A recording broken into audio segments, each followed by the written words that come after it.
Un saludo, gracias a todos por estar aquí. Yo les voy a leer un poema no tanto sobre la violencia, sino el empoderamiento de las mujeres, que me gusta mucho. Pero espere que me operaron de cataratas hace un mes y poco y voy un poquillo forzada, pero bueno, vamos a ver. Lo titulé Rosa de los vientos y tiene un epígrafe mío que dice: giré la rosa de los vientos y que el azar eligiera la primera mujer de este poema. La mujer del este es una aurora que se enciende de luces, cuando empieza a salir el sol tras sus pestañas, iluminando apenas su perfil. Viste su cuerpo de relieves mágicos, rechazando los celajes grises, reflejos tardíos de neruras rotas. Aleja esa oscuridad que la confunde, avanza solo para besar la tierra con la fuerza de su claridad. No le pide permiso a la vida para seguir su senda, ni le teme al tic-tac del reloj hacia el ocaso. Con el cuerpo desnudo acaricia su piel sin mentiras, conquistando ese nuevo calor, promesa segura de algo por nacer, que la llena de voces que incitan, y luego bendice ese fuego que le abre el camino hacia el sol. La mujer que señala el oeste tiene el ocaso esperando delante y aún las luces le guardan la espalda. Se transforma al compás del poniente, aparece en lo hondo del agua igual que una ondina de oleajes confusos. Va despacio por entre las horas, recorre resquicios del tiempo y deshace los nudos del día convertida en un hilo de luz. A veces se llena de umbrías, con redondas líneas de lánguidos rojos, enamorada del atardecer. Florece en el reflejo del ocaso y en las sombras que guardan esquinas, cuando chocan en su espacio lemures, oscuros como ella, sin forma ni voz. Esa mujer del norte, madre temprana sin saber la hora, escondida detrás de las lágrimas, lleno su vientre de sueños y dudas, con los pechos henchidos de savia y sus manos sumidas en cruz. Toda ella convertida en regazo, un capullo expectante de estrellas, 9 meses hilando las venas del hijo, 9 lunas cambiantes de luz.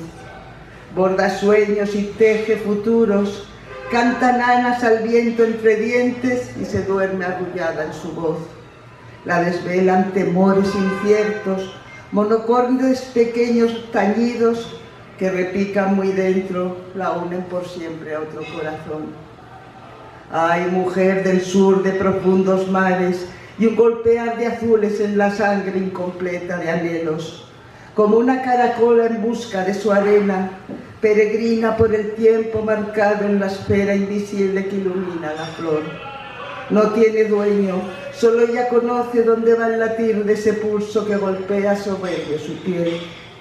Y cuando abre los ojos son 2 luminarias que incendian a un dios, y sus labios alientan milagros cuando rasga los prohibidos velos que quisieran silenciar su voz.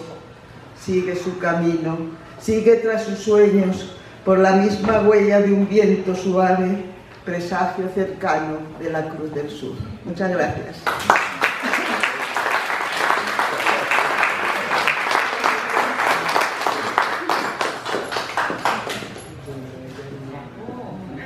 Qué hermoso. Bueno, y nuevamente vamos a tener al frente a la señora Vilma Feigensi con uno de sus cuentos. Puede pasar adelante.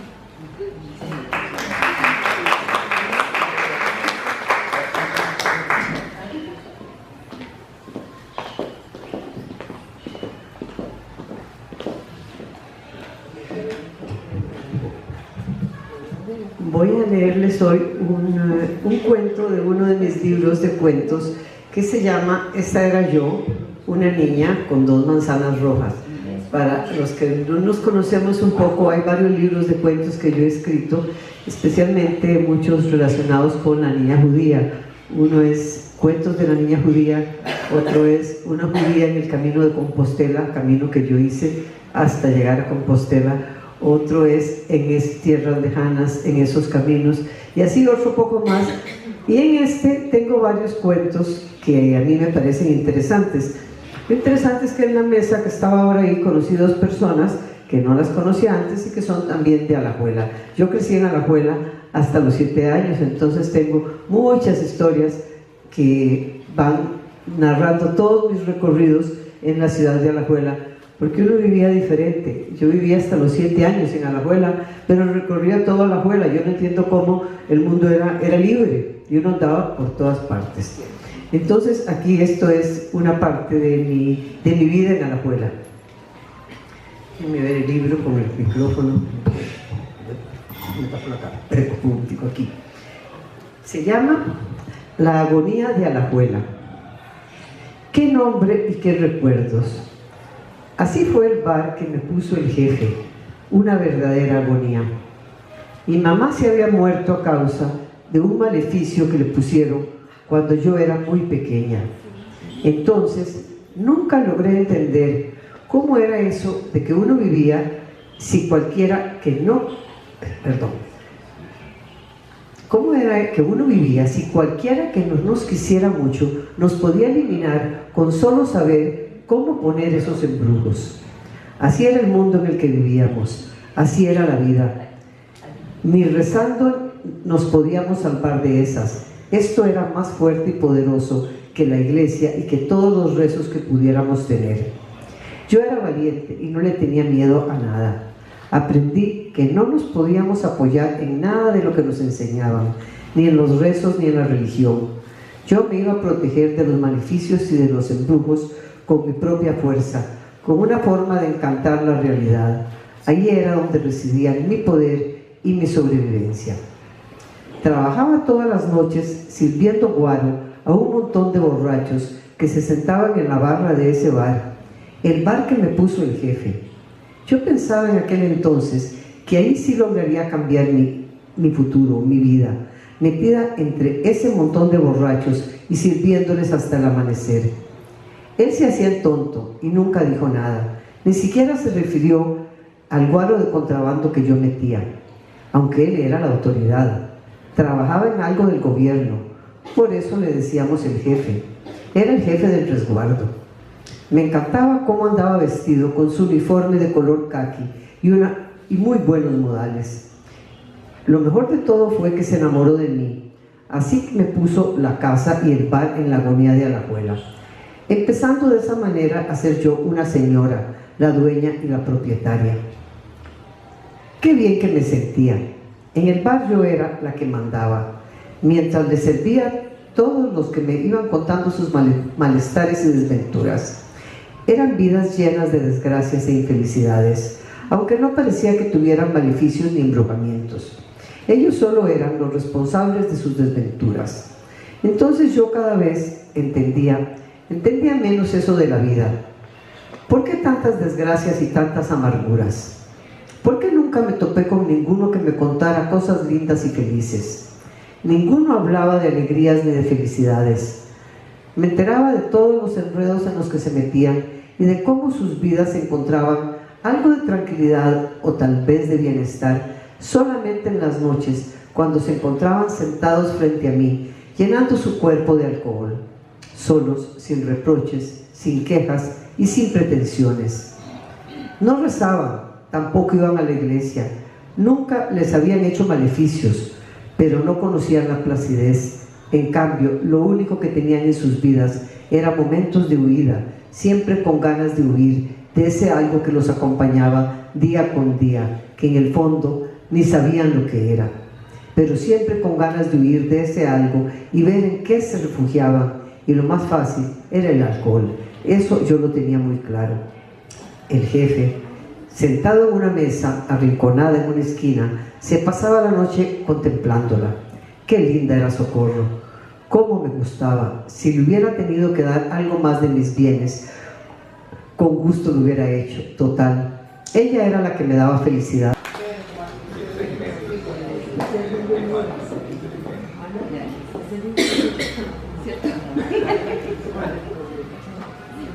Muchas gracias, Ana Cristina. Cuando estaba investigando sobre este último libro, leí más bien una frase por ahí que se me grabó, que decía que este libro empezó como ciencia ficción, pero que terminó como ciencia posible. No, empezó siendo ciencia ficción, a la mitad era ciencia posible y ahora es una advertencia sobre lo que nos hace. Ok, claro. Bueno, continuamos ahorita con la señora María José Calatayud, quien nos deleitará con uno de sus poemas. ¿Puede pasar adelante? Sí, pero es que quería llegar a la parte de la broma.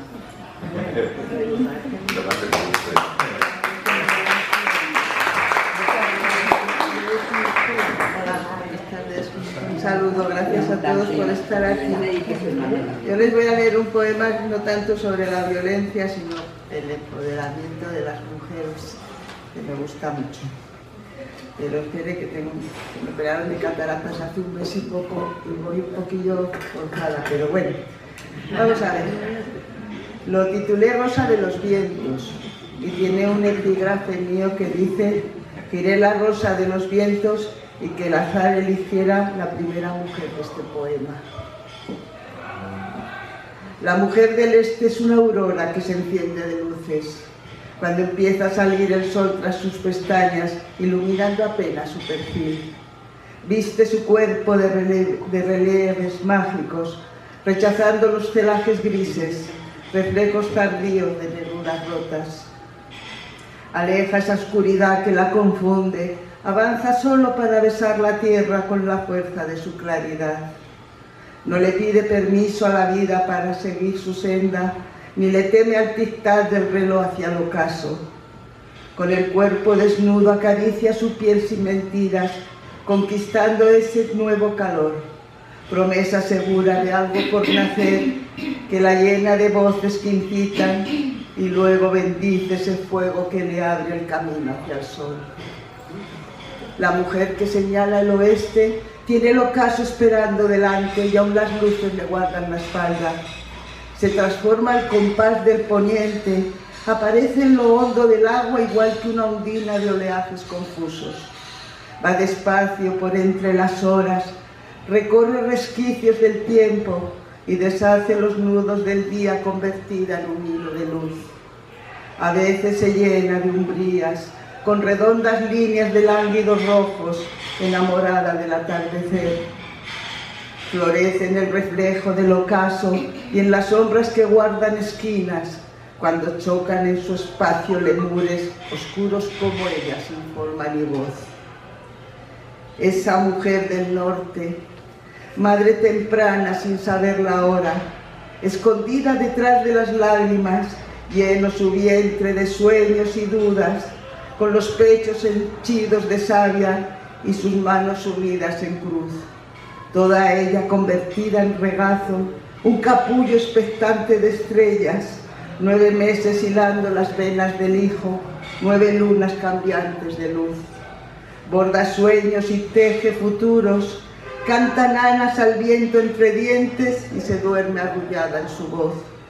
La desvelan temores inciertos, monocordes pequeños tañidos que repican muy dentro, la unen por siempre a otro corazón. Ay, mujer del sur de profundos mares y un golpear de azules en la sangre incompleta de anhelos. Como una caracola en busca de su arena, peregrina por el tiempo marcado en la esfera invisible que ilumina la flor. No tiene dueño, solo ella conoce dónde va el latir de ese pulso que golpea soberbio su piel. Y cuando abre los ojos son 2 luminarias que incendian a un dios, y sus labios alientan milagros cuando rasga los prohibidos velos que quisieran silenciar su voz. Sigue su camino, sigue tras sus sueños, por la misma huella de un viento suave, presagio cercano de la Cruz del Sur. Muchas gracias.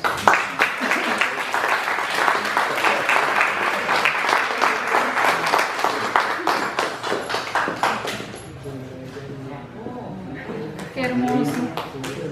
Bueno, y nuevamente vamos a tener al frente a la señora Vilma Feigensi. con uno de sus cuentos. Puede pasar adelante.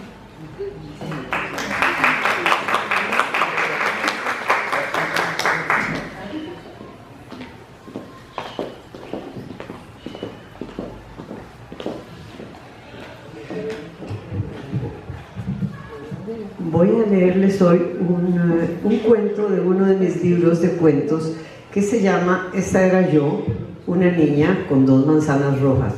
Para los que no nos conocemos un poco, hay varios libros de cuentos que yo he escrito, especialmente muchos relacionados con la niña judía.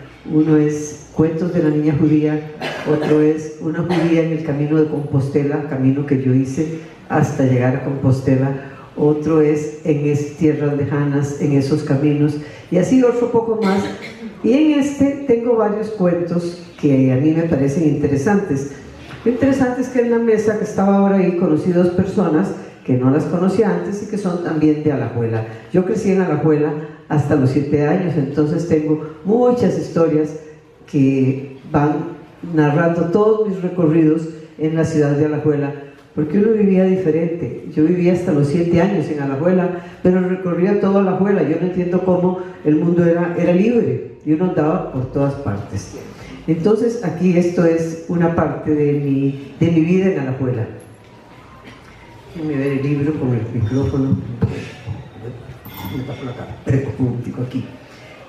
Se llama La agonía de Alajuela. ¿Qué nombre y qué recuerdos? Así fue el bar que me puso el jefe, una verdadera agonía. Mi mamá se había muerto a causa de un maleficio que le pusieron cuando yo era muy pequeña. Entonces, nunca logré entender cómo era eso de que uno vivía si cualquiera que no... ¿Cómo era que uno vivía si cualquiera que no nos quisiera mucho nos podía eliminar con solo saber cómo poner esos embrujos? Así era el mundo en el que vivíamos, así era la vida. Ni rezando nos podíamos salvar de esas. Esto era más fuerte y poderoso que la iglesia y que todos los rezos que pudiéramos tener. Yo era valiente y no le tenía miedo a nada. Aprendí que no nos podíamos apoyar en nada de lo que nos enseñaban, ni en los rezos ni en la religión. Yo me iba a proteger de los maleficios y de los embrujos con mi propia fuerza, con una forma de encantar la realidad. Allí era donde residían mi poder y mi sobrevivencia. Trabajaba todas las noches sirviendo guaro a un montón de borrachos que se sentaban en la barra de ese bar, el bar que me puso el jefe. Yo pensaba en aquel entonces que ahí sí lograría cambiar mi futuro, mi vida, metida entre ese montón de borrachos y sirviéndoles hasta el amanecer. Él se hacía el tonto y nunca dijo nada, ni siquiera se refirió al guaro de contrabando que yo metía, aunque él era la autoridad. Trabajaba en algo del gobierno, por eso le decíamos el jefe. Era el jefe del resguardo. Me encantaba cómo andaba vestido con su uniforme de color caqui y muy buenos modales. Lo mejor de todo fue que se enamoró de mí, así que me puso la casa y el bar en la agonía de Alajuela, empezando de esa manera a ser yo una señora, la dueña y la propietaria. Qué bien que me sentía. En el bar yo era la que mandaba, mientras le servía a todos los que me iban contando sus malestares y desventuras. Eran vidas llenas de desgracias e infelicidades, aunque no parecía que tuvieran maleficios ni embrujamientos. Ellos solo eran los responsables de sus desventuras. Entonces yo cada vez entendía menos eso de la vida. ¿Por qué tantas desgracias y tantas amarguras? ¿Por qué nunca me topé con ninguno que me contara cosas lindas y felices? Ninguno hablaba de alegrías ni de felicidades. Me enteraba de todos los enredos en los que se metían y de cómo sus vidas encontraban algo de tranquilidad o tal vez de bienestar solamente en las noches, cuando se encontraban sentados frente a mí, llenando su cuerpo de alcohol, solos, sin reproches, sin quejas y sin pretensiones. No rezaban, tampoco iban a la iglesia, nunca les habían hecho maleficios, pero no conocían la placidez. En cambio, lo único que tenían en sus vidas eran momentos de huida, siempre con ganas de huir, de ese algo que los acompañaba día con día, que en el fondo ni sabían lo que era, pero siempre con ganas de huir de ese algo y ver en qué se refugiaban, y lo más fácil era el alcohol. Eso yo lo tenía muy claro. El jefe, sentado en una mesa arrinconada en una esquina, se pasaba la noche contemplándola. Qué linda era Socorro, cómo me gustaba. Si le hubiera tenido que dar algo más de mis bienes, con gusto lo hubiera hecho. Total, ella era la que me daba felicidad.